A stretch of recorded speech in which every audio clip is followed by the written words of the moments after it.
चलिए, वीडियो देख रहे आप सभी को बहुत बहुत नमस्कार। अब चलते हैं इस वीडियो में हम लोग, जैसा कि स्क्रीन पर देख पा रहे होंगे, सक्षमता परीक्षा यानी बिहार विद्यालय परीक्षा समिति द्वारा आयोजित जो सक्षमता परीक्षा आयोजित होने वाली है, उसी के प्रश्न पत्र सेट एक को देखेंगे, जिसमें प्रश्नों की संख्या 150 है। तो आज इस वीडियो में हम लोग क्वेश्चन नंबर 91 से चलेंगे।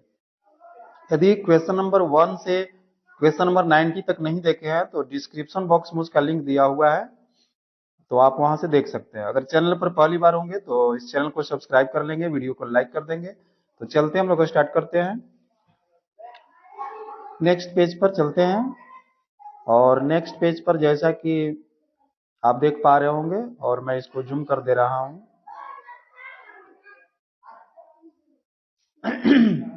जैसा कि देख पा रहे होंगे, जो प्रश्न पत्र की जो संरचना होगी वो सक्षमता परीक्षा के प्रश्न बहुविकल्पीय होंगे। प्रत्येक प्रश्न 1 अंक का होगा और निगेटिव मार्किंग नहीं होगी।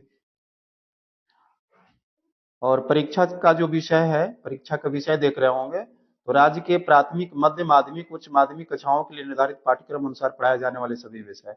यानी यदि आप प्राथमिक विद्यालय के शिक्षक हैं तो प्राथमिक विद्यालयों में जो भी विषय पढ़ाए जाते हैं उन सभी विषयों से प्रश्न पूछे जाएंगे। इसके बाद नीचे देख रहे होंगे पाठ्यक्रम। तो पाठ्यक्रम में दिया हुआ है कि बिहार लोक सेवा आयोग द्वारा आयोजित टीआरई 1 और टीआरई 2 के लिए निर्धारित पाठ्यक्रम, यानी बिहार लोक सेवा आयोग द्वारा जो टीआरई 1 और टीआरई 2 आयोजित हुए थे, उसी पैटर्न पर ये परीक्षा होंगी। अब चूंकि बीपीएससी जो टीआरई लेती है वो 5 विकल्प देती है, और जो बिहार विद्यालय परीक्षा समिति लेती है वो 4 ऑप्शन देते हैं। अब इसमें देखना चाहिए कि क्या होना चाहिए। अब चलते हैं नेक्स्ट पेज पे, और नेक्स्ट पेज पर हम लोग देख पा रहे हैं, जैसा कि मैं इसको जूम कर दे रहा हूं। तो अभी ये क्लियर नहीं हो पाया है कि इसमें कितने ऑप्शन आएंगे, लेकिन हो सकता है आगे क्लियर हो जाएगा। इसमें प्रश्न पत्र का जो पैटर्न है आप देख पा रहे होंगे, कक्षा 1 से 5 के अध्यापकों के लिए कि 150 प्रश्न होंगे, और भाग 1 भाषा का रहेगा जो 30 प्रश्न का होगा। इसके बाद भाग 2 में समान अध्ययन जो 40 प्रश्न का होगा, 40 अंक का। और भाग 3 समान विषय जो 80 प्रश्न रहेंगे और 80 अंक का होगा, जो हम लोग अगर प्राथमिक विद्यालय में पढ़ा रहे हैं तो 1 से 5 तक के बुक्स से रहेंगे। अब चलते हैं नेक्स्ट पेज पे, और नेक्स्ट पेज पे हम लोग कुछ और देख लेते हैं। और जैसा कि इस पेज पर आप देख पा रहे होंगे, मैं जूम कर दे रहा हूं। चलिए, इस पेज पर देख पा रहे होंगे, क्वेश्चन नंबर 91 स्टार्ट हो गया। क्वेश्चन नंबर 91 है कि तारों की दूरी मापी जाती है। तो तारों की जो दूरी मापी जाती है वो प्रकाश वर्ष में मापी जाती है। इस क्वेश्चन का जो सही आंसर होगा वो फर्स्ट ऑप्शन हो जाएगा। अब इसका डिस्कशन में देख लेते हैं कि प्रकाश वर्ष दूरी की इकाई है, यह वह दूरी है जो प्रकाश 1 वर्ष में तय कर सकता है।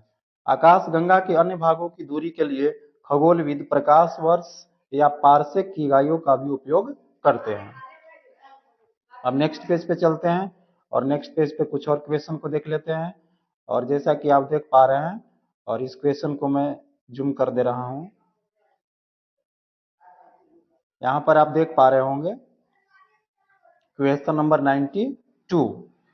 क्वेश्चन नंबर 92 है कि फूली हुई पूरी तेल में तैरती है क्योंकि। इस क्वेश्चन का जो आंसर हो जाएगा वो तीसरा ऑप्शन हो जाएगा कि पूरी में वाष्प भरा होता है। इसके डिस्कशन को देख लेते हैं कि फूली हुई पूरी तेल में तैरती है क्योंकि पूरी में वाष्प भरा होता है। जब पूरी का घनत्व तेल से कम हो जाता है तो वह फूल कर तेल में तैरने लगता है। एकदम सिंपल सिंपल है, आप सिर्फ एक बार पढ़ते जाएंगे तो आपको समझ में आ जाएगा। अब चलते हैं नेक्स्ट पेज पे, और नेक्स्ट पेज पे हम लोग नेक्स्ट क्वेश्चन को देखेंगे। और जैसा कि इस पेज पर आप देख पा रहे होंगे, क्वेश्चन नंबर 93। इस पेज पर 93 नंबर क्वेश्चन देख पा रहे होंगे कि कुछ प्लास्टिक ऐसे हैं जिन्हें एक बार सांचे में ढाल दिया जाता है तो उन्हें उष्मा देकर गर्म नहीं किया जा सकता, ऐसे प्लास्टिक कहलाते हैं। तो ऐसे प्लास्टिक जो हैं वो थर्मोसेटिंग प्लास्टिक कहलाते हैं। यानी इस क्वेश्चन का फर्स्ट ऑप्शन सही आंसर हो जाएगा। अब डिस्कशन देख लेते हैं कि ऐसे प्लास्टिक जिन्हें एक बार डालने के बाद गर्म करके नरम नहीं किया जा सकता है थर्मोसेटिंग पॉलीमर कहलाते हैं। इसके बाद है बेकेलाइट, ऐसे प्लास्टिक का एक उदाहरण है। तो डिस्कशन को भी पढ़ना बहुत ही जरूरी है, हो सकता है इधर से ही क्वेश्चन डाल दे। अब चलते हैं नेक्स्ट पेज पे, और नेक्स्ट पेज पे हम लोग नेक्स्ट क्वेश्चन को देख पाएंगे। और जैसा कि आप स्क्रीन पर देख पा रहे होंगे, क्वेश्चन नंबर 94 है। तो क्वेश्चन नंबर 94, जैसा कि आप स्क्रीन पर देख पा रहे हैं, एक मनुष्य दीवार पर बल लगाकर उसे विस्थापित करने में असमर्थ होता है, तब वह कोई कार्य नहीं करता है। यानी विस्थापित यदि करने में असमर्थ हो गया, विस्थापित नहीं कर पाया, तो कोई कार्य नहीं किया। डिस्कशन देख लेते हैं कि एक मनुष्य दीवार पर बल लगाकर उसे विस्थापित करने में असमर्थ होता है, तब वह कोई कार्य नहीं करता है। कार्य का ऐसा ही मात्रक जूल एवं यह राशि अदिश है। इसको भी जानना बहुत जरूरी है कि कार्य का ऐसा ही मात्रक जूल है एवं यह अदिश राशि है। इस चीज को भी आप ध्यान में रखिएगा। अब चलते हैं नेक्स्ट पेज पे, और नेक्स्ट पेज पर हम लोग देख पा रहे हैं क्वेश्चन नंबर 95। और क्वेश्चन नंबर 95, जैसा कि आप स्क्रीन पर देख पा रहे होंगे, टीबी से बचने हेतु कौन सा टीका सही है? टीबी से देखने हेतु टीबी से बचने हेतु कौन सा टीका सही है? इस क्वेश्चन का जो सही आंसर हो जाएगा वो बीसीजी हो जाएगा। डिस्कशन देख लेते हैं। बीसीजी, जिसे बैसिलस कोलमेटिक कहा जाता है, एक टीका है जो मुख्यतः टीबी की रोकथाम के लिए उपयोग किया जाता है। इसके बाद नीचे और देख लीजिए कि टेटनस के लिए डीडीटी टीका लगाया जाता है, इसे भी आप ध्यान में रखिएगा। इसके बाद पोलियो रोग के उपचार के लिए पोलियो का टीका लगाया जाता है, इसको भी ध्यान में रखिएगा। और डिप्थीरिया रोग के लिए डीपीटी टीका लगाया जाता है, इसे भी ध्यान में रखेंगे। अब चलते हैं नेक्स्ट पेज पे, और नेक्स्ट पेज पे जैसा कि देख पा रहे होंगे, क्वेश्चन नंबर 96 है। क्वेश्चन नंबर 96 मैं जूम कर दे रहा हूं। और क्वेश्चन नंबर 96 आप देख पा रहे होंगे, निम्नलिखित वक्तव्यों पर विचार कीजिए और कूट की सहायता से सही उत्तर का चयन कीजिए। यानी 4 इसमें दिया हुआ है और इसके बाद कूट दिया हुआ है। और जो इसमें फर्स्ट है वह सूक्ष्म जीवों द्वारा संदूषित भोजन से खाद्य विषाक्तन हो सकता है। ये बात सही है, विषाक्तन हो सकता है। इसके बाद है तेज धूप में रखी ब्रेड पर कवक आक्रमण कर देता है, नहीं, ये नहीं होगा। तेल एवं सिरके में जीवाणु रह सकते हैं, इसलिए इनका उपयोग अचार को संदूषण से बचाने के लिए किया जाता है, नहीं। जीवाणु की वृद्धि रोकने के लिए मांस तथा मछली को सूखे नमक से ढक देते हैं, सही। यानी ए और डी सही होगा। इस प्रकार से तीसरा ऑप्शन जो है इस क्वेश्चन का सही आंसर हो जाएगा। अब इसके डिस्कशन को देख लेते हैं। नम परिस्थितियों में अनुपयोगी पड़ी ब्रेड पर कवक लग जाता है। तेल और सिरके का प्रयोग अचार को खराब होने से बचाता है, क्योंकि ऐसे वातावरण में बैक्टीरिया जीवित नहीं रह पाते हैं। अब चलते हैं नेक्स्ट पेज पे, और नेक्स्ट पेज पे हम लोग नेक्स्ट क्वेश्चन को देख पाएंगे। और जैसा कि आप देख पा रहे होंगे, क्वेश्चन नंबर 97 आप सभी के सामने स्क्रीन पे है। क्वेश्चन नंबर 97 है कि विश्नयी जनजाति भारत के किस राज्य में निवास करती है? इस क्वेश्चन का जो सही आंसर हो जाएगा वो राजस्थान हो जाएगा। विश्नयी जनजाति राजस्थान से संबंधित है। विश्नयी जनजाति के संस्थापक जम्बोजी महाराज हैं, इसे भी आप ध्यान में रखेंगे। और यह पर्यावरण प्रेमी जनजाति है। अब चलते हैं नेक्स्ट पेज पे, और नेक्स्ट पेज पर हम लोग नेक्स्ट क्वेश्चन को देख पाएंगे। जैसा कि आप सभी स्क्रीन पर देख पा रहे होंगे, क्वेश्चन नंबर 98।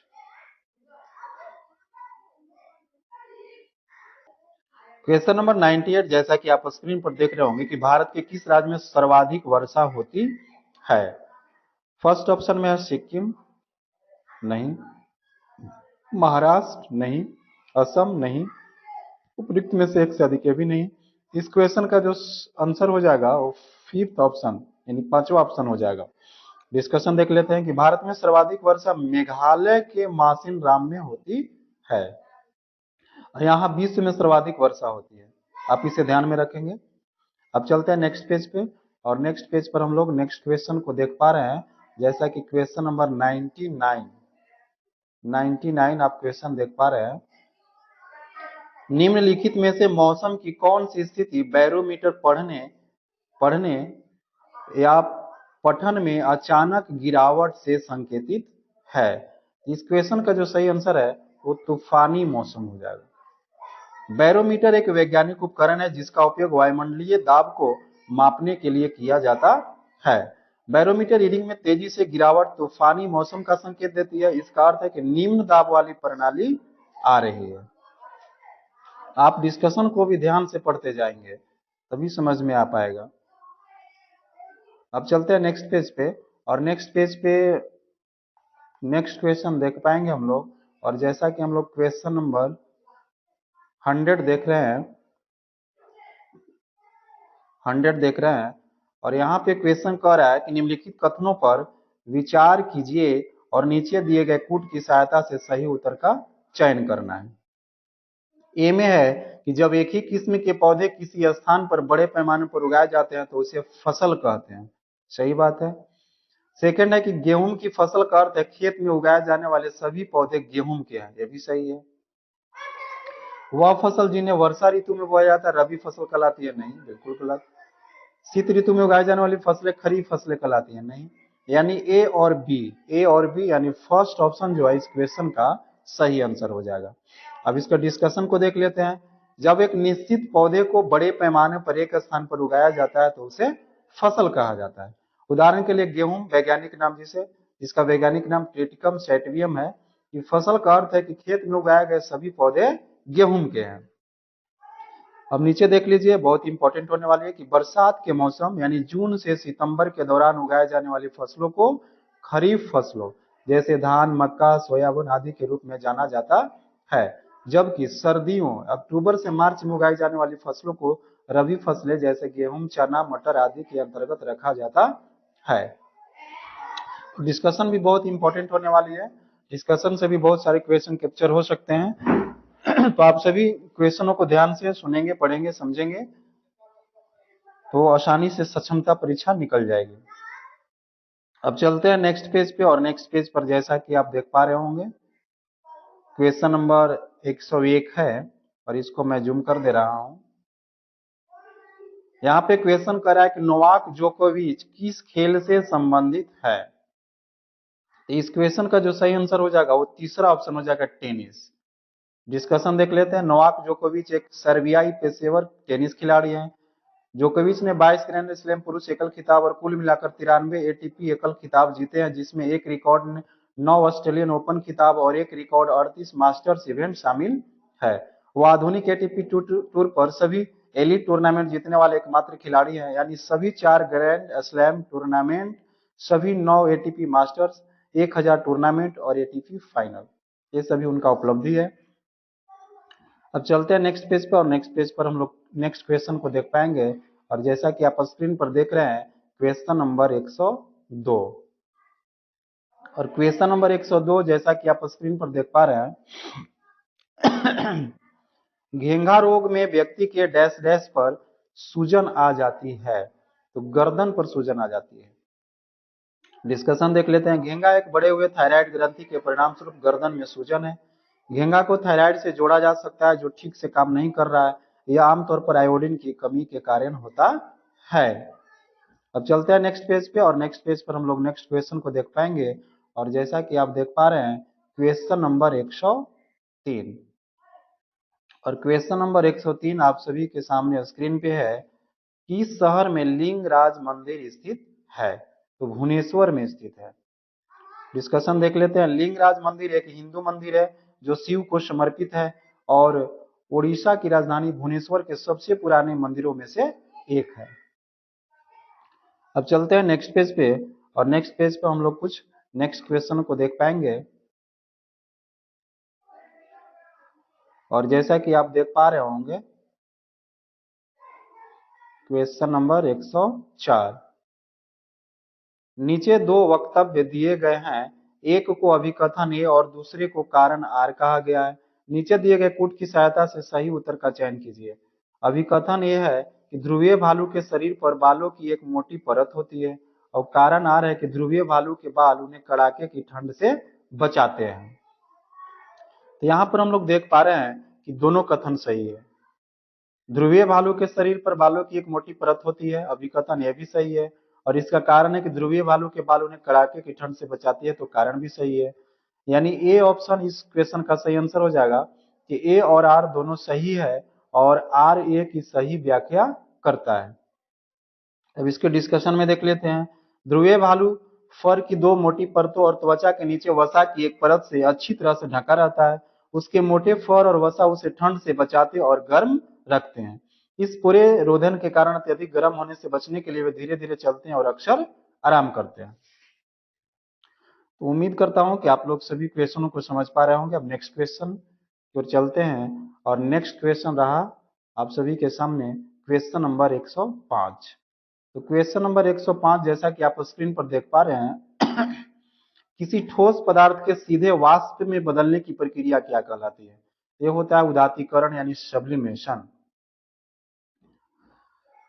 डिस्कशन देख लेते हैं। द्रवावस्था से गुजरे बिना ठोस का वाष्प में परिवर्तन ऊर्ध्वपातन जिसे उदातीकरण कहलाता है। ऊर्ध्वपातन की क्रिया दर्शाने वाले ठोस पदार्थों के उदाहरण जैसे शुष्क बर्फ, ठोस CO2 और नेफ्थलीन आदि है। एग्जाम्पल्स है ठोस CO2 और नेफ्थलीन। अब नेक्स्ट क्वेश्चन की ओर चलते हैं और नेक्स्ट क्वेश्चन जैसा कि आप सभी स्क्रीन पर देख पा रहे होंगे क्वेश्चन नंबर 106। और क्वेश्चन नंबर 106 जैसा कि देख पा रहे होंगे नॉर्मन अर्नेस्ट बोरलॉग जिन्हें भारत में हरित क्रांति का जनक माना जाता है किस देश से संबंधित है? इस क्वेश्चन का जो सही आंसर हो जाएगा वो फर्स्ट ऑप्शन हो जाएगा संयुक्त राज्य अमेरिका।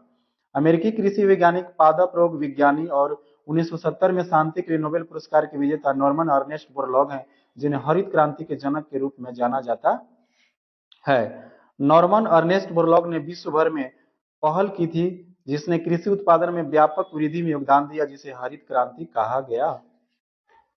इन सभी को आप ध्यान से पढ़ेंगे तो बिल्कुल अच्छी तरह से समझ में आ जाएगा। याद नहीं करना, एकदम कहानी जैसा समझना है, 2 बार देखना है, 3 बार वीडियो को देखना है, आसानी से आपको दिमाग में बन जाएगा। अब चलते हैं नेक्स्ट क्वेश्चन की ओर और नेक्स्ट क्वेश्चन जैसा कि आप स्क्रीन पर देख पा रहे होंगे और इसको मैं जूम कर दे रहा हूं।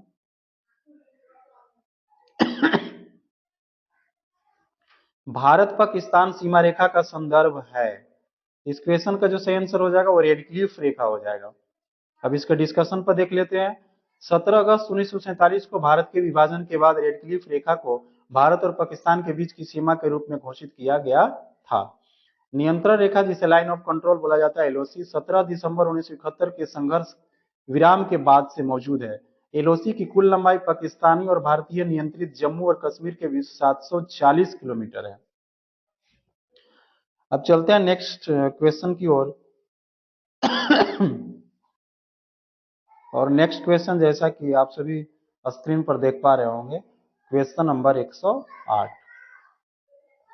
तो क्वेश्चन नंबर 108 जैसा कि आप सभी स्क्रीन पर देख पा रहे होंगे कल्पना कीजिए कि आप यदि चांद की सतह पर खड़े हैं तो ये अब इन सभी विकल्पों में से बताना है। आप पूरी पृथ्वी को देख पाएंगे नहीं, आप पृथ्वी को आंशिक रूप से देख पाएंगे, हाँ आप पृथ्वी को नहीं देख पाएंगे, ये तो गलत है, देख पाते हैं। यानी इस क्वेश्चन का सेकेंड ऑप्शन जो है सही आंसर हो जाएगा। सेकेंड ऑप्शन आप पृथ्वी को आंशिक रूप से देख पाएंगे। डिस्कशन देख लेते हैं। चूंकि चंद्रमा जो है पृथ्वी के साथ ज्वारीय रूप से बंधा हुआ है इसलिए चंद्रमा का एक ही भाग हमेशा पृथ्वी के सामने होता है। हमें पृथ्वी आंशिक रूप से चंद्रमा की सतह से देखने को मिलती है। अब चलते हैं नेक्स्ट पेज पे और नेक्स्ट पेज पर हम लोग नेक्स्ट क्वेश्चन को देख पाएंगे और जैसा कि आप स्क्रीन पर देख पा रहे होंगे क्वेश्चन नंबर 109 आप सभी के सामने है। निम्नलिखित में से कौन सी नदी फतुहा में गंगा से मिलती है? तो पुनपुन नदी मिलती है। अब ध्यान में रखेंगे पुनपुन नदी फतुहा में गंगा में मिलती है। पुनपुन नदी गंगा की सहायक नदी है। इसका उद्गम झारखंड के पलामू जिले से होता है। अब चलते हैं नेक्स्ट पेज पे और नेक्स्ट पेज पर नेक्स्ट क्वेश्चन को हम लोग देखेंगे और जैसा कि आप स्क्रीन पर देख रहे होंगे क्वेश्चन नंबर 110 आप सभी के सामने है। निम्नलिखित कथनों पर विचार कीजिए और सही उत्तर का चयन कीजिए। अब फर्स्ट इसमें दे रहा है कि जो लोग बोल और सुन नहीं सकते वे अपनी बातें दूसरे को इशारे से समझाते हैं। सही बात है। जो लोग बोलकर सुन नहीं सकते वे दूसरों की बातें हमेशा उनके होठों को देखकर पूरी तरह से समझ जाते हैं। ये भी सही है। सबकी तरह जो बच्चे बोल सुन नहीं सकते उन्हें सरकारी विद्यालय में प्रवेश नहीं दिया जा सकता है। गलत बात है, दिया जा सकता है। सबकी तरह जो बच्चे बोल सुन नहीं सकते उन्हें सिर्फ विशेष तरह के विद्यालय में ही नामांकन दिया जाता है। नहीं, समान विद्यालयों में भी नामांकन दिया जाता है। यानी ए और बी सही है। इस प्रकार से ए ऑप्शन जो है इस क्वेश्चन का सही आंसर हो गया। डिस्कशन को देख लेते हैं कि जो लोग सुन या बोल नहीं सकते वे संवाद करने के लिए सांकेतिक भाषा का उपयोग करते हैं।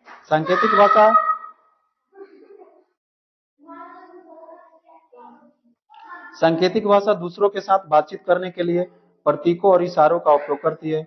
वे अपने ओठों की गतिशीलता का अध्ययन करके यह समझते हैं कि दूसरा व्यक्ति क्या कह रहा है। इसके बाद नेक्स्ट पॉइंट भी दे रहा है कि ऐसे लोगों के लिए विशेष स्कूल है, बावजूद उन्हें सरकारी स्कूल में दाखिला दिया जा सकता है। अब चलते हैं नेक्स्ट पेज पे, और नेक्स्ट पेज पर हम लोग नेक्स्ट क्वेश्चन को देख पाएंगे। जैसा कि आप सभी स्क्रीन पर देख पा रहे होंगे, यहाँ पर आप क्वेश्चन देख पा रहे हैं, प्रोफेसर अमर्त्य सेन का संबंध निम्नलिखित में से किस उपागम से है। इस क्वेश्चन का जो सही आंसर हो जाएगा वो क्षमता उपागम हो जाएगा। क्षमता उपागम प्रोफेसर अमर्त्य सेन से संबंधित है। 1980 के दशक में कल्याणकारी अर्थशास्त्र के वैकल्पिक उपागम के रूप में क्षमता उपागम की कल्पना की गई, जिसे क्षमताओं के उपागम के रूप में भी जाना जाता है। क्षमता उपागम का मुख्य ध्यान इस बात पर है कि व्यक्ति क्या कर सकते हैं, यानी उनकी क्षमता पर ध्यान दिया जाता है कि कौन व्यक्ति क्या कर सकता है। बुनियादी आवश्यकताओं का उपागम विकासशील देशों में पूर्ण गरीबी की माप के लिए एक प्रमुख उपागम है। तो बिल्कुल आप समझ पा रहे होंगे। अब चलते हैं नेक्स्ट क्वेश्चन की ओर, और नेक्स्ट क्वेश्चन रहा स्क्रीन पे आपका, आप देख पा रहे होंगे क्वेश्चन नंबर 112। क्वेश्चन नंबर 112 कह रहा है कि स्वस्थ मनुष्य का हृदय 1 मिनट में लगभग कितनी बार धड़कता है। इस क्वेश्चन का जो सही आंसर हो जाएगा वो सेकेंड ऑप्शन हो जाएगा, 72 बार। स्वस्थ मनुष्य का हृदय 1 मिनट में लगभग 72 बार धड़कता है। मनुष्य की हृदय गति को मापने वाला यंत्र कार्डियोग्राम कहलाता है। तो इसे भी आप ध्यान में रखेंगे। नेक्स्ट क्वेश्चन की ओर चलते हैं, और नेक्स्ट क्वेश्चन जैसा कि आप स्क्रीन पर देख पा रहे होंगे, क्वेश्चन नंबर 113। त्वरित संचालक ऊंचे भवनों को बचाता है, किससे बचाता है? तो आसमान से पैदा होने वाली बिजली से बचाती है। तो इस क्वेश्चन का थर्ड ऑप्शन जो है सही आंसर हो जाएगा। इसके डिस्कशन को देख लेते हैं। त्वरित चालक ऊंचे भवनों को आसमान से पैदा होने वाली बिजली से बचाता है। त्वरित चालक एक धातु की छड़ होती है जिसे ऊंचे भवनों को आकाशीय विद्युत से रक्षा के लिए लगाया जाता है। त्वरित चालक का सिद्धांत बेंजामिन फ्रैंकलिन ने दिया है। इन सभी बातों को आप ध्यान में रखेंगे। अब चलते हैं नेक्स्ट क्वेश्चन की ओर, और नेक्स्ट क्वेश्चन रहा स्क्रीन पे क्वेश्चन नंबर 114। क्वेश्चन नंबर 114 जैसा कि आप देख रहे हैं, बायोगैस है। तो बायोगैस क्या है? तो मीथेन तथा कार्बन डाइऑक्साइड का मिश्रण है, यानी फर्स्ट ऑप्शन जो इस क्वेश्चन का सही आंसर हो जाएगा। अब इसके डिस्कशन को देख लेते हैं। बायोगैस का मुख्य घटक मीथेन है। इसमें 40 से 70% मीथेन तथा 30 से 45% कार्बन डाइऑक्साइड पाया जाता है। मीथेन को मार्स गैस एवं गोबर गैस भी कहा जाता है। अब चलते हैं नेक्स्ट पेज पे, और नेक्स्ट पेज पर कुछ और क्वेश्चन को भी हम लोग देख लेते हैं आगे। और नेक्स्ट जैसा कि स्क्रीन पर देख पा रहे होंगे, क्वेश्चन नंबर 115 आप सभी के सामने है। भारत का लौह पुरुष किसे कहा जाता है? तो भारत का लौह पुरुष जो है सरदार वल्लभ भाई पटेल को कहा जाता है। भारत का लौह पुरुष सरदार वल्लभ भाई पटेल को कहा जाता है। सरदार वल्लभ भाई पटेल स्वतंत्र भारत के प्रथम उप प्रधानमंत्री और गृह मंत्री भी थे। विश्व की सबसे ऊंची मूर्ति 182 मीटर स्टैच्यू ऑफ यूनिटी है, जो सरदार पटेल की प्रतिमा है। सरदार वल्लभ भाई पटेल को भारत का बिस्मार्क भी कहा जाता है। इन सभी चीजों को भी आप ध्यान में रखेंगे, यानी जो डिस्कशन में जो भी पॉइंट दिया जा रहा है वो भी पॉइंट आपको एग्जाम के व्यू से इंपॉर्टेंट होने वाली है। अब चलते हैं नेक्स्ट पेज पर, और नेक्स्ट पेज पर हम लोग नेक्स्ट क्वेश्चन को देख पाएंगे। जैसा कि क्वेश्चन नंबर 116 जूम कर दे रहा हूं। किसी राज्य के राज्यपाल की नियुक्ति किसके द्वारा की जाती है? इस क्वेश्चन का जो सही आंसर होगा वो राष्ट्रपति होगा। अब इसके डिस्कशन में देख लेते हैं। राज्यपाल राज्य का नामात्र कार्यकाली प्रमुख होता है। अनुच्छेद 153 प्रत्येक राज्य के लिए एक राज्यपाल होगा का प्रावधान है। एक व्यक्ति को 2 या अधिक राज्यों के लिए राज्यपाल के रूप में नियुक्त किया जा सकता है। केंद्र सरकार प्रत्येक राज्य के लिए राज्यपाल को नामित करती है। राज्यपाल की नियुक्ति राष्ट्रपति द्वारा प्राय 5 वर्षों की अवधि के लिए की जाती है, परंतु राज्यपाल राष्ट्रपति के प्रसाद पर्यंत कार्य करता है और इसका कोई निश्चित अवधि नहीं होता है। राष्ट्रपति द्वारा राज्यपाल को एक राज्य से दूसरे राज्य में स्थानांतरित भी किया जा सकता है, उसे पुनः नियुक्त भी किया जा सकता है। इन सभी बातों को आप ध्यान में रखेंगे। अब चलते हैं नेक्स्ट पेज पे, और नेक्स्ट पेज पर हम लोग नेक्स्ट क्वेश्चन को देखेंगे। और जैसा कि स्क्रीन पर देख पा रहे होंगे, क्वेश्चन नंबर 117 आप सभी के सामने है। नीचे 2 वक्तव्य दिए गए हैं, एक को अभिकथन ए और दूसरे को कथन कारण आर कहा गया। नीचे दिए गए कूट की सहायता से सही उत्तर का चयन कीजिए। अभिकथन में दिया हुआ है कि कभी कभी जुताई से पहले खेतों में खाद डाली जाती है, बिल्कुल सही है। और कारण दिया हुआ है कि जुताई के समय खाद डालने से खाद मिट्टी से भली भांति मिल जाती है, ये भी सही है। यानी दोनों सही है। यानी फर्स्ट ऑप्शन इस क्वेश्चन का सही आंसर हो जाएगा कि ए और आर दोनों सही है, और आर जो है ए की सही व्याख्या करती है। इसके डिस्कशन में देख लेते हैं। कभी कभी खाद को जुताई से पहले मृदा में मिला दिया जाता है, यह मृदा में खाद के उचित मिश्रण में मदद करता है। खाद मिलानी चाहिए ताकि मृदा पलटने पर वह उपजाऊ भी रहे। बुआई से पहले मृदा को नमी युक्त किया जाता है। तो इन सभी बातों को आप ध्यान में रखेंगे। अब चलते हैं नेक्स्ट पेज पे, और नेक्स्ट पेज पर हम लोग क्वेश्चन नंबर 118 को देखेंगे। जैसा कि आप सभी स्क्रीन पर देख पा रहे होंगे, क्वेश्चन नंबर 118 कि भारत में अंतरिक्ष प्रणाली से संबंधित स्थलों के युग्मों में कौन सा सही है? तो विक्रम साराभाई अंतरिक्ष केंद्र तिरुवनंतपुरम, ये सही है। सेकेंड ऑप्शन जो इस क्वेश्चन का सही आंसर हो जाएगा। अब डिस्कशन में देख लेते हैं। विक्रम साराभाई अंतरिक्ष केंद्र इसरो का सबसे बड़ा एवं सर्वाधिक महत्वपूर्ण केंद्र है। यह तिरुवनंतपुरम में स्थित है। यहाँ पर रॉकेट, प्रक्षेपण यान एवं कृत्रिम उपग्रहों का निर्माण तथा उनसे संबंधित तकनीकों का विकास किया जाता है। विक्रम साराभाई अंतरिक्ष केंद्र की शुरुआत थुम्बा भूमध्यरेखीय रॉकेट प्रक्षेपण केंद्र के तौर पर 1962 में हुई थी। तो इन सभी फैक्ट को भी आप ध्यान में रखेंगे। अब चलते हैं नेक्स्ट पेज पे, और नेक्स्ट पेज पे हम लोग नेक्स्ट क्वेश्चन जैसा कि स्क्रीन पर देख पा रहे हैं, क्वेश्चन नंबर 119 है। प्रथम स्वतंत्रता संग्राम के बाद मुगल बादशाह बहादुर शाह जफर को निर्वासित किया गया। कहां निर्वासित किया गया? तो रंगून में निर्वासित किया गया। डिस्कशन देख लेते हैं। अंतिम मुगल सम्राट बहादुर शाह द्वितीय जफर को 1857 ईस्वी के विद्रोह के पश्चात अंग्रेजों ने बंदी बनाकर रंगून यानी बर्मा भेज दिया था। रंगून के जेल में 1862 ईस्वी में उसकी मृत्यु हो गई तथा रंगून में ही उसे दफना दिया गया था। अब चलते हैं नेक्स्ट पेज पे, और नेक्स्ट पेज पे हम लोग नेक्स्ट क्वेश्चन जैसा कि आप देख पा रहे हैं, नेक्स्ट पेज पर जैसा कि क्वेश्चन देख पा रहे हैं, क्वेश्चन नंबर 120 है। विश्व में कौन सा पठार सबसे ऊंचा और सबसे जटिल है? तो ये तिब्बती पठार। पृथ्वी पर सबसे ऊंचा और सबसे बड़ा पठार पूर्वी एशिया का तिब्बत का पठार है, जो विवर्तनिक प्लेटों के बीच टकराव के परिणाम स्वरूप निर्मित हुआ है। तिब्बत के पठार को विश्व का छत भी कहा जाता है, तो इन्हें भी आप ध्यान में रखेंगे। अब चलते हैं नेक्स्ट क्वेश्चन की ओर। चलिए, वीडियो में बने रहने के लिए आप सभी को बहुत बहुत धन्यवाद, और आप सभी को नमस्कार। चलते हैं, और इस वीडियो में हम लोग जैसा कि आप स्क्रीन पर देख पा रहे होंगे कि सक्षमता परीक्षा से संबंधित प्रश्न पत्र सेट 1, जिसमें प्रश्नों की संख्या 150 है। और यदि प्रश्न संख्या 1 से लेकर 120 तक नहीं देखे हैं तो डिस्क्रिप्शन बॉक्स में लिंक है, वहां से देख लें। इस वीडियो में क्वेश्चन नंबर 121 से 150 नंबर तक क्वेश्चन रहेंगे। तो चलते हैं हम लोग बारी बारी से नेक्स्ट स्क्रीन पर। जैसे कि यहाँ पर आप देख पा रहे होंगे कि सक्षमता परीक्षा के प्रश्न बहुविकल्पीय होंगे। प्रत्येक प्रश्न 1 अंक का होगा, निगेटिव मार्किंग नहीं होगी। और टीआरई 1 और टीआरई 2 के निर्धारित पाठ्यक्रम के आधार पर ही होगा। और नेक्स्ट स्क्रीन पर आप देख पा रहे होंगे, इसको मैं जूम कर दे रहा हूं। यहाँ आप देख पा रहे होंगे कि कक्षा 1 से 5 के अध्यापकों के लिए 150 प्रश्न है।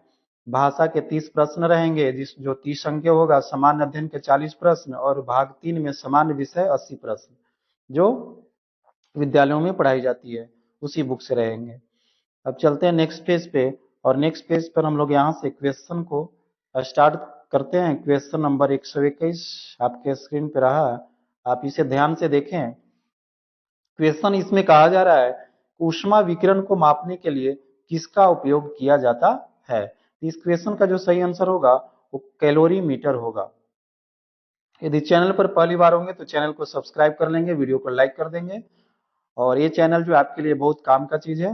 इस पे जो भी वीडियो अपलोड हो रहे हैं उन्हें आप जरूर देखें। अब इसके डिस्क्रिप्शन में देख लेते हैं। तो एक बोलोमीटर या एक कैलोरीमीटर विकिरणों या कणों के लिए एक संसूचक है।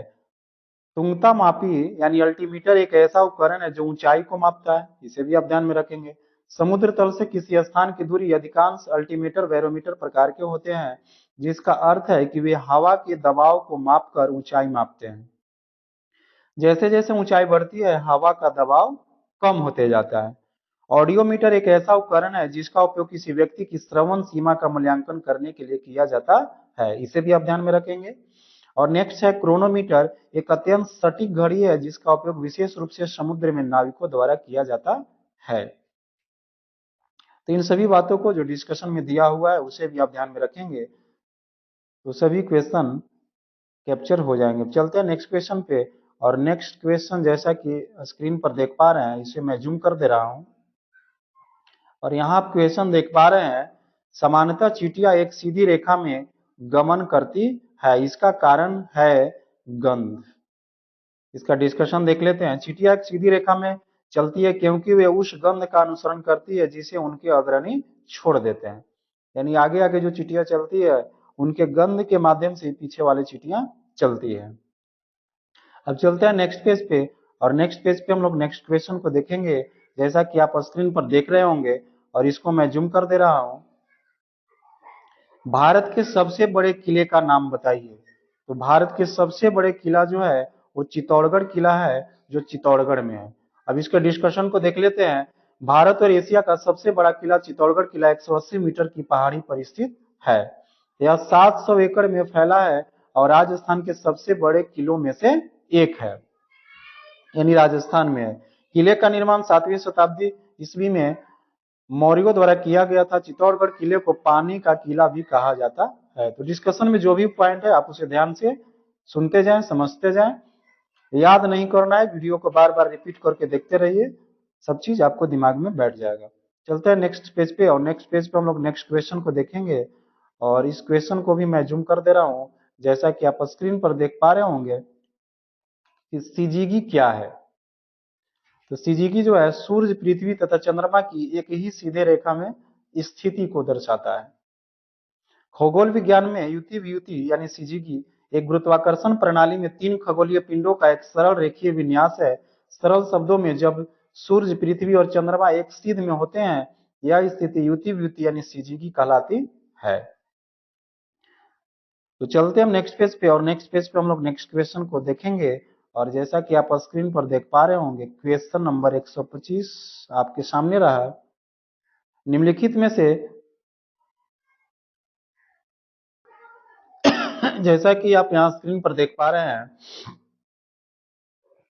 निम्नलिखित में से कौन सा संविधान संशोधन यह कहता है कि ग्राम पंचायत में 1/3 सीटें महिलाओं के लिए आरक्षित होनी चाहिए। तो 73वां होता है, और 73वां ऑप्शन में नहीं है, तो उपयुक्त में से कोई नहीं हो जाएगा, यानी 5वां ऑप्शन इस क्वेश्चन का सही आंसर हो जाएगा। डिस्कशन में देख लेते हैं, डिस्कशन में दिया हुआ होगा 24 अप्रैल 1993 भारत में पंचायती राज के क्षेत्र में एक महत्वपूर्ण मार्ग चिन्ह था, क्योंकि उसी दिन संविधान 73वां संशोधन अधिनियम 1992 के माध्यम से पंचायती राज संस्थाओं को संवैधानिक दर्जा हासिल कराया गया। 73वें संविधान संशोधन में महिलाओं के लिए 1/3 सीटों का आरक्षण किया गया। अब चलते हैं नेक्स्ट पेज पे, और नेक्स्ट पेज पे हम लोग नेक्स्ट क्वेश्चन को देखेंगे, और यहाँ पे मैं इसको जूम कर दे रहा हूँ, और अब इस क्वेश्चन को आप लोग देखिए। निम्नलिखित में से कौन कौन से महासागर पनामा नहर से जुड़े हुए हैं। निम्नलिखित में से कौन कौन से महासागर पनामा नहर से जुड़े हुए हैं? इस क्वेश्चन का जो सही आंसर होगा वह होगा अटलांटिक और प्रशांत। पनामा नहर मानव निर्मित एक जलमार्ग अथवा जलयान नहर है जो पनामा में स्थित है और प्रशांत महासागर तथा अटलांटिक महासागर को जोड़ती है। इस नहर की कुल लंबाई 77.1 किलोमीटर है। इस नहर का निर्माण 14 अगस्त 1914 को पूरा हुआ और 15 अगस्त 1914 को यह जलपोतों के आवागमन हेतु खोल दिया गया। तो आप डिस्कशन को बहुत ही ध्यान से समझेंगे। अब चलते हैं नेक्स्ट पेज पे, और नेक्स्ट पेज पे नेक्स्ट क्वेश्चनों को देखेंगे, और मैं इसको जूम कर दे रहा हूं। किस अंग्रेज ने पहली बार भागवत गीता का अंग्रेजी में अनुवाद किया था? तो चार्ल्स विल्किंस ने किया था, यानी इस क्वेश्चन का सेकेंड ऑप्शन सही आंसर होगा। डिस्कशन देख लेते हैं। श्रीमद् भागवत गीता का अंग्रेजी अनुवाद चार्ल्स विल्किंस द्वारा गवर्नर जनरल वारेन हेस्टिंग्स के कार्यकाल के दौरान 1784 ईस्वी में किया गया था। अब चलते हैं नेक्स्ट पेज पे, और नेक्स्ट पेज पर हम लोग नेक्स्ट क्वेश्चन को देखेंगे। और जैसा कि आप स्क्रीन पर देख पा रहे होंगे, निम्नलिखित में से किस भारतीय शासक ने आधुनिक तर्ज पर विदेशों में अपना दूतावास खोला था? तो टीपू सुल्तान ने खोला था, यानी थर्ड ऑप्शन इस क्वेश्चन का सही आंसर हो जाएगा। टीपू सुल्तान 1750 से 1799 कर्नाटक भारत के तत्कालीन मैसूर राज्य के शासक थे। टीपू सुल्तान आधुनिक तर्ज पर विदेशों में अपना दूतावास खोला था। अब चलते हैं नेक्स्ट पेज पे, और नेक्स्ट पेज पर हम लोग नेक्स्ट क्वेश्चनों को देखेंगे। और जैसा कि आप स्क्रीन पर देख रहे होंगे, क्वेश्चन नंबर 129, मधुबनी चित्रकला के बारे में कुछ वक्तव्य दिए गए हैं, इनमें से सही कथनों का चयन कीजिए। अब पहला है कि यह बिहार का प्रसिद्ध चित्रकला है, सही है। इस चित्रकला को बनाने में पीसे हुए चावल का एवं रंगों का प्रयोग किया जाता है, सही है। इस चित्रकला की विषय वस्तु केवल पुरुषों पर केंद्रित है, नहीं। इस चित्रकला को बनाने वाले केवल पुरुष ही हैं, नहीं।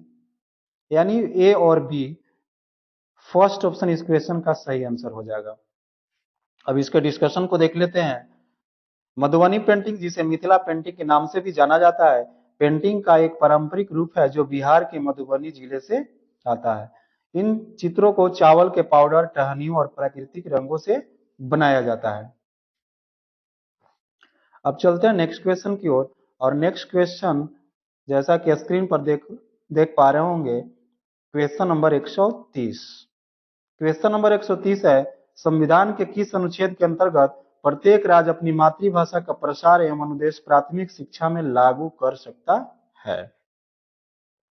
तो तीसरा ऑप्शन इस क्वेश्चन का सही आंसर हो जाएगा, अनुच्छेद 350 ए। डिस्कशन देखते हैं। अनुच्छेद 350 ए, राज्य अपनी मातृभाषा का प्रसार एवं अनुदेश प्राथमिक शिक्षा में लागू कर सकता है।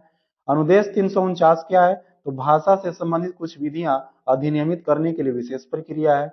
अनुच्छेद 350 जो है, व्यथा के निवारण के लिए अभय आवेदन में प्रयोग की जाने वाली भाषा। अनुच्छेद 351 जो है, हिंदी भाषा के विकास के लिए निर्देश। अब चलते हैं नेक्स्ट पेज पे, और नेक्स्ट पेज पर हम लोग नेक्स्ट क्वेश्चनों को देखेंगे। और जैसा कि आप स्क्रीन पर देख पा रहे होंगे, क्वेश्चन नंबर 131। क्वेश्चन नंबर 131 जैसा कि स्क्रीन पर आप देख रहे हैं, नीचे दो कथन दिए गए हैं, दिए हुए विकल्पों में से सही उत्तर का चयन कीजिए। कथन एक है, निम्न दाब पर कार्बन डाइऑक्साइड द्रव के रूप में सिलेंडर में भरी जा सकती है। तो ये जो कथन है ये गलत है। कथन दो है कि सिलेंडर से छोड़े जाने पर CO2 बहुत अधिक फैलती और ठंडी हो जाती है, ये बिल्कुल सही है। तो कथन एक गलत है, और परंतु कथन दो सही है, यानी तीसरा ऑप्शन जो है इस क्वेश्चन का सही आंसर हो जाएगा। कार्बन डाइऑक्साइड CO2 को सिलेंडरों में तरल के रूप में उच्च दाब में संग्रहित किया जाता है। जब सिलेंडर से छोड़ा जाता है तो CO2 मात्रा में अत्यधिक फैलती है तथा ठंडी हो जाती है। इसलिए यह न केवल आग के चारों ओर एक आवरण बनाती है, बल्कि यह ईंधन के तापमान को भी कम करती है, इसलिए एक उत्कृष्ट अग्निशामक है। अब चलते हैं नेक्स्ट पेज पे, और नेक्स्ट पेज पे हम लोग नेक्स्ट क्वेश्चन देखेंगे। जैसा कि स्क्रीन पर देख पा रहे हैं, क्वेश्चन नंबर 132। क्वेश्चन नंबर 132 जैसा कि आप स्क्रीन पर देख पा रहे होंगे, निम्नलिखित को सुमेलित करिए, सुमेलित करना है। तो इसमें आप जैसा कि देख रहे हैं, एनीमोमीटर है और इस यंत्र से हम लोग किसकी माप करते हैं ये बताना है। एनीमोमीटर से हवा का वेग मापते हैं। इसके बाद है सीस्मोग्राफ, तो सीस्मोग्राफ से हम लोग भूकंप की माप करते हैं। और नेक्स्ट जो है हाइग्रोमीटर है और इससे जो हम लोग हैं आर्द्रता मापते हैं। और जो बैरोग्राफ है, बैरोग्राफ से दाब मापते हैं। तो इस प्रकार से 3142 यानी तीसरा ऑप्शन इस क्वेश्चन का सही आंसर होगा। अब डिस्कशन में देख लेते हैं। एन्यूमोमीटर से हवा का वेग मापने वाला यंत्र है। सीस्मोग्राफ भूकंप की तीव्रता मापने वाला यंत्र है। हाइग्रोमीटर आर्द्रता मापी यंत्र है। बैरोग्राफ दाब मापी यंत्र है। अब चलते हैं नेक्स्ट पेज पे और नेक्स्ट पेज पे हम लोग नेक्स्ट क्वेश्चन को देखेंगे। और नेक्स्ट क्वेश्चन जैसा कि आप स्क्रीन पर देख रहे होंगे कि ब्लीचिंग पाउडर होता है। तो ब्लीचिंग पाउडर जो होता है वो कैल्शियम क्लोराइड, कैल्शियम हाइपोक्लोराइड तथा बुझे हुए चूने का मिश्रण होता है। यानी सेकेंड ऑप्शन जो है इस क्वेश्चन का सही आंसर होगा। डिस्कशन देखते हैं। विरंजक चूर्ण यानी ब्लीचिंग पाउडर जो है क्लोरीन शुष्क बुझे हुए चूने से क्रिया करके विरंजक चूर्ण बनाती है। यह हल्के पीले रंग का चूर्ण है जिससे क्लोरीन की गंध आती है। इसका प्रयोग क्लोरोफॉर्म के निर्माण में, पेयजल को शुद्ध करने में, कपड़ों का रंग उड़ाने में, चीनी सफेद करने आदि में किया जाता है। तो इन सभी डिस्कशन को भी आप ध्यान में रखेंगे। अब चलते हैं नेक्स्ट पेज पे और नेक्स्ट पेज पे हम लोग नेक्स्ट क्वेश्चन को देखेंगे। जैसा कि आप स्क्रीन पर देख पा रहे होंगे क्वेश्चन नंबर 134। प्रेशर कुकर भोजन के पकने के समय को कम कर देता है क्योंकि कुकर के भीतर क्वथनांक बढ़ जाता है। यानी फर्स्ट ऑप्शन जो है इस क्वेश्चन का सही आंसर हो जाएगा।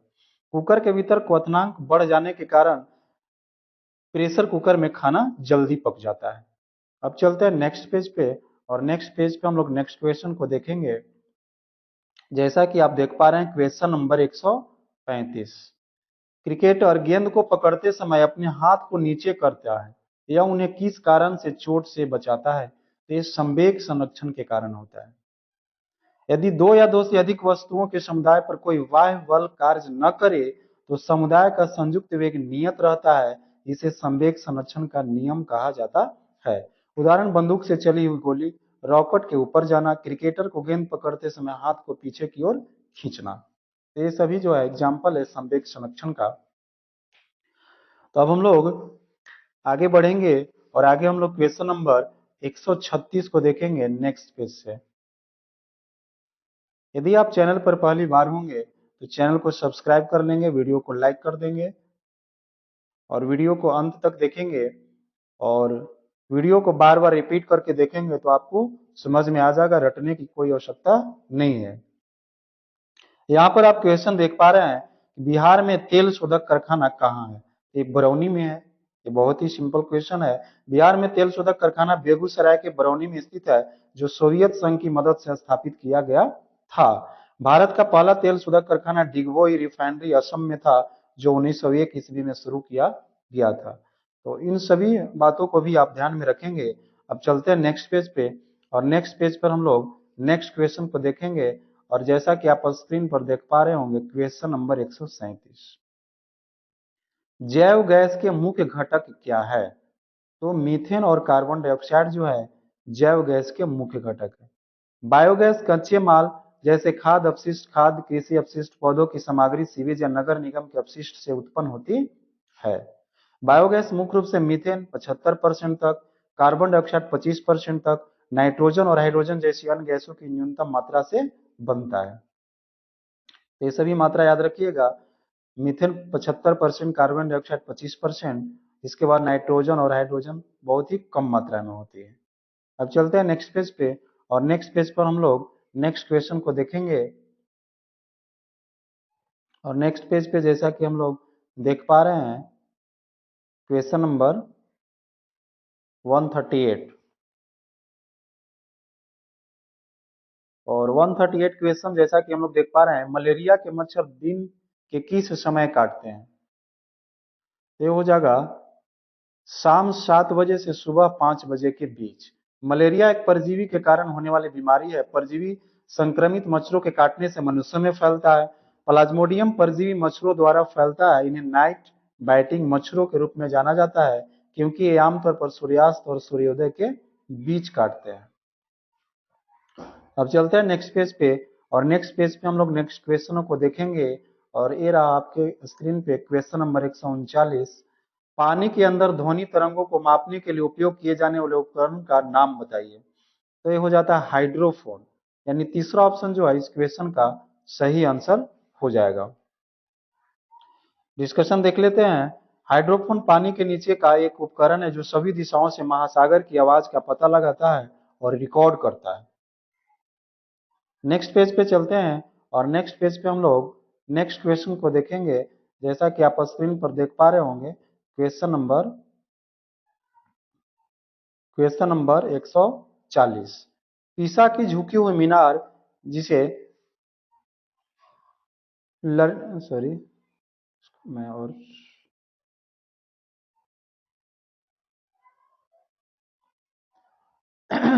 लीनिंग टावर ऑफ पीसा कहा जाता है, क्यों नहीं गिरती है? तो मीनार के गुरुत्व केंद्र के बीच से ऊर्ध्वाधर रेखा मीनार के आधार के अंदर रहती है, इसी कारण से जो पीसा की जो झुकी हुई मीनार है वो नहीं गिरती है। डिस्कशन में भी देख लेते हैं, पीसा का झुकी हुई मीनार इसलिए नहीं गिरती क्योंकि मीनार के गुरुत्व केंद्र के बीच के ऊर्ध्वाधर रेखा मीनार के आधार के अंदर रहती है।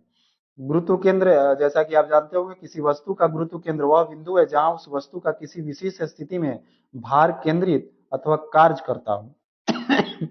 अब चलते हैं नेक्स्ट पेज पे, और नेक्स्ट पेज पे हम लोग नेक्स्ट क्वेश्चनों को देखेंगे।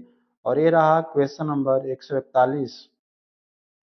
भारत में पहली तार लाइन किन दो स्थानों के बीच बिछाई गई थी? इस क्वेश्चन का जो आंसर होगा वो कलकत्ता से आगरा होगा।